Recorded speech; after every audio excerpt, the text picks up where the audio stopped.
देखो, पदार्थों में परिवर्तन।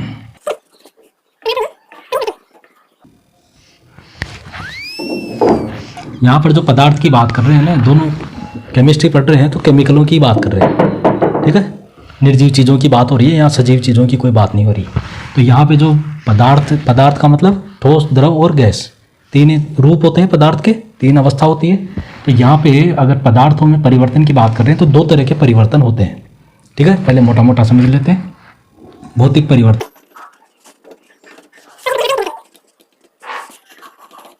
रासायनिक परिवर्तन, दोनों अच्छी तरह समझ में आने जरूरी है, उसके बाद में ये पार्ट समझ में आएगा, ठीक है। तो यहाँ पे देखो, सबसे पहले भौतिक परिवर्तन। भौतिक परिवर्तन का मतलब जो भौतिक गुण होते हैं, कोई सा भी निर्जीव पदार्थ और उसके जितने भी गुण होते हैं वो भौतिक उसके गुण है। तो उन गुणों में बदलाव होना।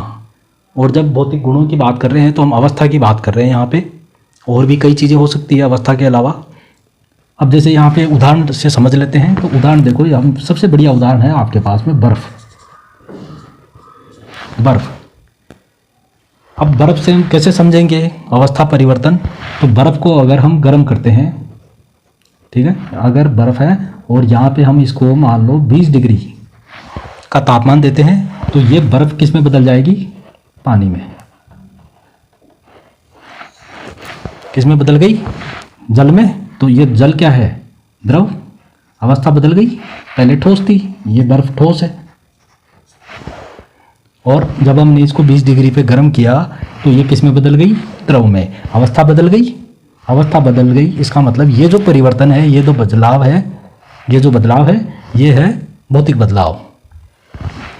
अगर हम इसको वापस अगर बनाना चाहें तो बन जाएगी। जल को अगर हम बर्फ़ बनाना चाहें तो हमें क्या करना पड़ेगा? यहाँ पे हमने जो 20 डिग्री जो तापमान दिया इस बर्फ़ को, ये तापमान कहाँ है? कहाँ गया ये तापमान? ये तापमान इस जल में है। अभी भी ये तापमान 20 डिग्री का जो तापमान है इस जल में है। और अगर इस जल में से उस 20 डिग्री तापमान को वापस कम कर दें, निकाल लें, तो ये वापस किस में बदल जाएगा? बर्फ़ में। इसका मतलब ये है। तो ये जो बदलाव जो भी हो रहा है ठोस से द्रव में या द्रव से गैस में, ये देखो ये पानी है अपने पास, जल है, और अगर हम इसको और गर्म करते हैं 100 डिग्री से ऊपर, ठीक है, तो ये किस में बदल जाएगा? गैस में, मतलब भाप में। तो यहाँ पे फिर अवस्था परिवर्तन हो गया। तो देखो बर्फ़ है वो ठोस है, उसको गर्म किया, द्रव में बदल गई, और द्रव को भी अपन ने और गर्म किया तो फिर ये किस में बदल गई? गैस में। तो यहाँ पे तीनों तरह की अवस्था जो है वो बदलाव हो रहा है बर्फ़ का। तो ये एक भौतिक परिवर्तन का सबसे अच्छा उदाहरण है तुम्हारे पास।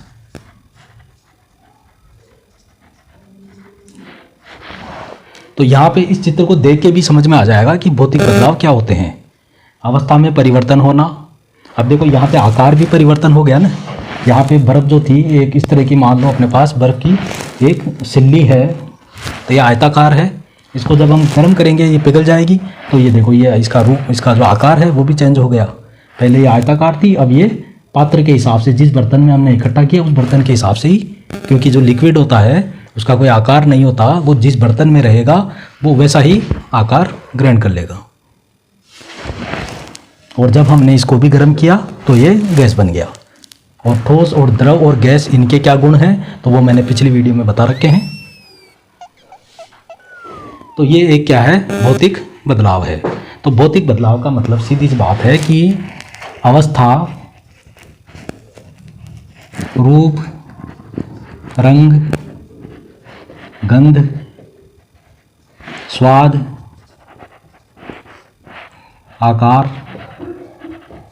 इनमें कोई भी बदलाव हो किसी पदार्थ की, इन चीज़ों में कोई भी बदलाव होता है, किसी भी तरह का कोई बदलाव, वो भौतिक बदलाव होता है। और इसकी जो खास बातें हैं वो मैंने ये बता दिया कि यहाँ पे जो है इन चीज़ों में बदलाव होता है। इसका दूसरा गुण क्या है? भौतिक बदलाव का दूसरा गुण क्या है? तो परिवर्तन का कारण हटाने पर ये वापस पहले जैसी अवस्था में आ जाएगा। बर्फ़ का उदाहरण हमने लिया, बर्फ़ में 20 डिग्री तापमान दिया तो ये किस में बदल गया? द्रव में। और ये 20 डिग्री तापमान कहाँ है? इस द्रव में है। इस पानी में ये 20 डिग्री तापमान अभी भी है। अगर इस 20 डिग्री तापमान को मैं वापस कम कर दूं कैसे भी, तो ये वापस जो है ये इसमें बन जाएगा, वापस बर्फ़ बन जाएगा। तो पहले वाली अवस्था वापस आ गई। किसकी वजह से? जो कारण था। कारण क्या था? तापमान। उस तापमान को मैंने उस कारण को हटाया तो ये वापस पहले जैसी अवस्था मतलब बर्फ़ में बन गया। 2 गुण हो गए। तीसरा गुण, यह परिवर्तन जो है अस्थायी होता है। ये जो बदलाव जो भी हो रहा है ये अस्थायी, ये हमेशा के लिए नहीं हुआ है। जैसे बर्फ़ है, ये पिघली पानी बन गई, तो ये हमेशा के लिए पानी नहीं बनी है। हम इसको चाहें तो वापस बर्फ़ बना सकते हैं। ठीक है, तो ये अस्थायी बदलाव है, हमेशा के लिए नहीं हुआ है। और चौथा गुण इसका, इसमें किसी नए पदार्थ का निर्माण नहीं होता। भौतिक बदलाव जो होते हैं इनमें कोई नया पदार्थ हमारे पास नहीं बनता है। अब आप कहेंगे साहब ये बर्फ़ है और ये किस में बदल गई? पानी में, तो नया पदार्थ बन गया। पानी नया पदार्थ नहीं है। ठीक है, ये बर्फ़ जो है ये वही चीज़ है, बस इसका सिर्फ अवस्था चेंज हुई है। पदार्थ वही है, इसमें भी पानी है, इसमें भी पानी है, और ये जो भाप बन गई इसमें भी पानी है। तो चीज़ तो वही है ना। चीज़ कौन सी बदल गई? केवल अवस्था बदली है। तो कोई नया पदार्थ तो नहीं बना यहाँ पे। पानी की बजाय ये तो नहीं है कि दूध बन गया, शरबत बन गई, कुछ नहीं बना, वही पानी है। तीनों अवस्थाओं में वही पानी है। तो इसका मतलब यहाँ पे कोई नए पदार्थ का निर्माण नहीं होता। ये भौतिक बदलाव है सारा। ठीक है, अब रासायनिक बदलाव की बात करते हैं। तो रासायनिक परिवर्तन, इसके कुछ जो भी मैंने जो इसके गुण बताए उनको उल्टा कर लो। जैसे इसमें नए पदार्थ का निर्माण होता है। ठीक है, नए पदार्थ का निर्माण होता है किसमें? रासायनिक परिवर्तन में। देखो पहले तो ये समझ लो, रासायनिक परिवर्तन और भौतिक परिवर्तन अंतर क्या है इनमें। अंतर तो ये देखो, इसको तो समझ ही लिया, इसमें क्या हो रहा है। उसमें क्या होता है, देखो कोई भी पदार्थ है वो किससे बनता है? अणुओं और परमाणुओं से। अणु और परमाणुओं से। भौतिक परिवर्तन के अंदर चाहे इनमें से कोई सी भी चीज़ हो रही है, अवस्था, रूप, रंग, आकार, गंध, इन सभी बदलाव में यहाँ पे अणुओं, इस पदार्थ के अणु मतलब बर्फ़ के अणु या परमाणु, उनमें किसी तरह का कोई बदलाव नहीं हो रहा है, कोई भी लेन देन नहीं हो रहा है। क्योंकि लेन देन होगा कहाँ से? क्योंकि एक ही चीज़ है, एक ही चीज़ है। ठीक है, तो एक ही चीज़ में बदलेगा कैसे? तो इस केमिकल रिएक्शन में, रासायनिक परिवर्तन में अणुओं में फेरबदल हो जाता है। अणु आपस में लेन देन होगा, क्योंकि इसके लिए कम से कम 2 आपको केमिकल या 2 पदार्थ चाहिए। तो एक पदार्थ के कुछ अणु इस टूट करके दूसरे में आएंगे, दूसरे के कुछ टूट करके पहले में आएंगे। तो ये जो लेन देन हो रहा है परमाणुओं का, यही बदलाव क्या कहलाता है? रासायनिक बदलाव। जैसे कुछ उदाहरण से समझ लेते हैं। हमारे पास में 2 तरह के पदार्थ हैं।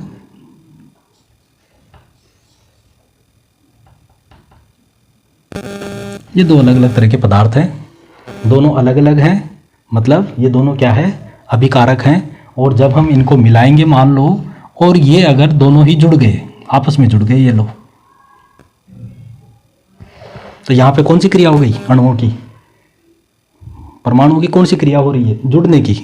यहाँ पे जुड़ गए ना, तो इसका मतलब ये एक रासायनिक अभिक्रिया है, जबकि ऐसा इसमें कुछ नहीं होता। और देख लो, जैसे मान लो पहले से ही ये एक पदार्थ है, इस तरह से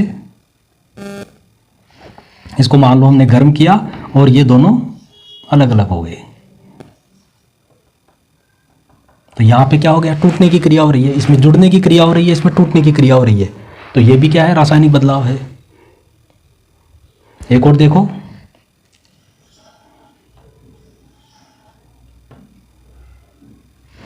ठीक है, ये एक अभिकारक है हमारा और एक ये है।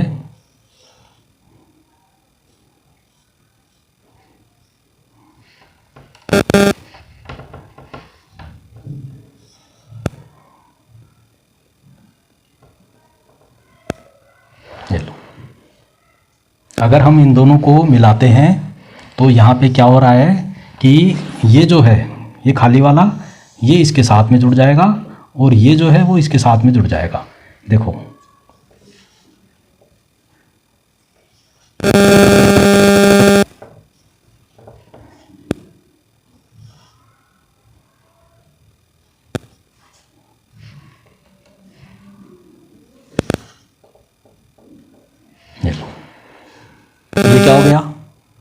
रासायनिक बदलाव है।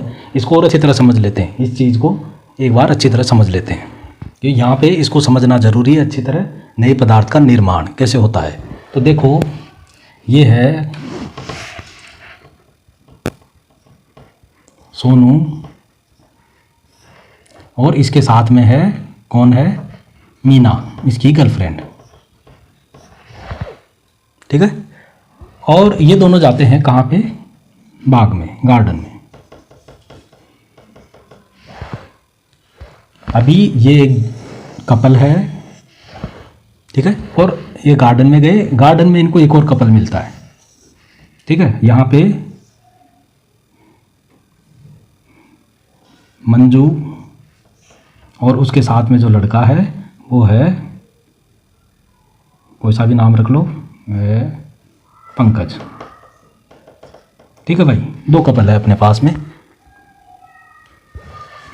जब ये दोनों आपस में मिलते हैं तो मंजू को पसंद आता है सोनू और मीना को पसंद आ जाता है पंकज। मंजू कहती है कि भाई सोनू, मुझे तो अब तुम पसंद नहीं हो। तो यहाँ पे मंजू को सोनू पसंद आ जाता है और इधर मीना को पंकज पसंद आ जाता है, ठीक है। अब क्या होता है कि यहाँ पे आगे क्या होगा कि अब ये जो कपल है ये अपना सब कुछ चेंज कर लेंगे। जैसे सोनू जो है वो अब किसके साथ आ गई, वो किसके साथ आ गया, ठीक है, वो आ गया मंजू के साथ। और इधर जो मीना है वो आ गई पंकज के साथ। तो भाई चेंज हो गया कि नहीं हो गया, सब कुछ ही, सारा ही कपल चेंज हो गया, सारा जोड़ा ही चेंज हो गया। तो ये क्या है, ये एक रासायनिक बदलाव हो गया।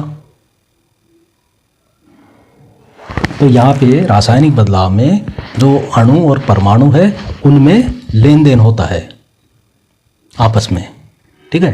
क्योंकि रासायनिक अभिक्रिया होगी तो कम से कम दो अभिकारक तो होंगे ही, दो अभिकारक तो होंगे, ठीक है। दो से ज़्यादा भी हो सकते हैं, लेकिन एक अकेला अगर कोई तत्व है तो वो खुद से ही थोड़ी रिएक्शन करेगा, तो वहाँ पे दो तो कम से कम चाहिए। तो जब हम इन दोनों को जब आपस में मिलाएंगे तो इनमें केमिकल रिएक्शन यानी रासायनिक अभिक्रिया होगी और इसके कुछ परमाणु जो है वो टूट के अलग हो जाएंगे और इसके कुछ टूट के अलग हो जाएंगे।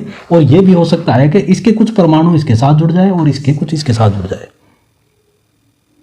ठीक है। तो ये यहाँ पे फिर क्या होगा उसके परिणाम से कि यहाँ पे कुछ एक अलग ही तरह का पदार्थ बन जाएगा, अलग ही तरह का पदार्थ बन जाएगा। अच्छा ये बताओ कि जैसे मान लो कि एक पानी है, अपने एक गिलास में जल है,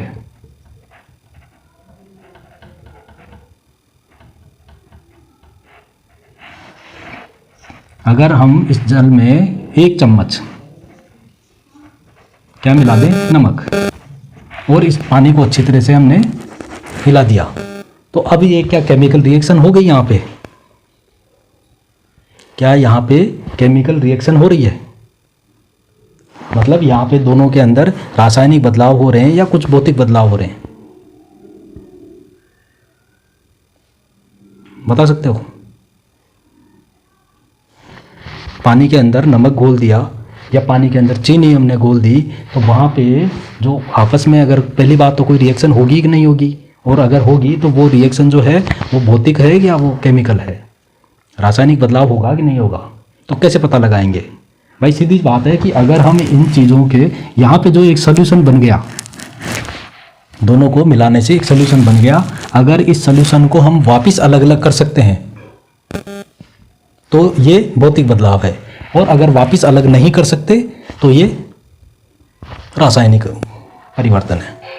तो क्या हम इनको वापस अलग कर सकते हैं, कैसे करेंगे भाई, पानी को गर्म कर लो, गर्म करते जाओ तो पानी जो है वो भाप बन के उड़ जाएगा और हमारे पास क्या बच जाएगा, नमक। तो पहले वाली चीज़ें हमने वापस प्राप्त कर ली, तो इसका मतलब ये केमिकल रिएक्शन तो नहीं है, ये एक भौतिक परिवर्तन है। केमिकल रिएक्शन में कोई नया पदार्थ जब बन गया तो वो वापस पहले वाली अवस्था में नहीं आएगा, पहले वाली चीज़ नहीं बना सकते तुम। तो ये रासायनिक परिवर्तन का गुण है। अब रासायनिक परिवर्तन के गुणों में एक और देखो, यह परिवर्तन स्थायी होता है। केमिकल रिएक्शन में जो भी बदलाव होंगे वो हमेशा के लिए हो जाएंगे स्थायी रूप से, परमानेंट रूप से। उनको हम वापस पहले जैसा नहीं कर सकते। जैसे इसमें हमने पानी, बर्फ़ से पानी बनाया, और पानी से हम वापस बर्फ़ बना सकते जब चाहे जब, ठीक है। या फिर इधर पानी को गर्म करने से जो भाप बनी, उस भाप से हम वापस पानी ला सकते हैं। तो पहले वाली अवस्था में हम वापस ला रहे हैं ना। तो ये ऐसा केवल इसमें हो सकता है, भौतिक बदलाव में, भौतिक परिवर्तन में। केमिकल में ऐसा नहीं होगा। रासायनिक परिवर्तन में हमने दो केमिकल मिलाए, उनमें रिएक्शन हुई और उससे एक नया पदार्थ बनेगा। उस पदार्थ को हम चाहें कि इस पदार्थ से वापस पहले वाले चीज़ें बन जाए, वो नहीं कर सकते आप। वो एक बार जो बन गई वो बन गई, क्योंकि इन दोनों अभिकारकों के जो परमाणु है वो एक दूसरे से अब जुड़ के और नया पदार्थ उन्होंने बना लिया। अब वो वापस पहले जैसा नहीं होगा। तो इसमें कोई नया पदार्थ बन जाएगा, लेकिन इसमें भौतिक में नया पदार्थ नहीं बनता, ठीक है। तो ये हो गया हमारा पदार्थों में परिवर्तन।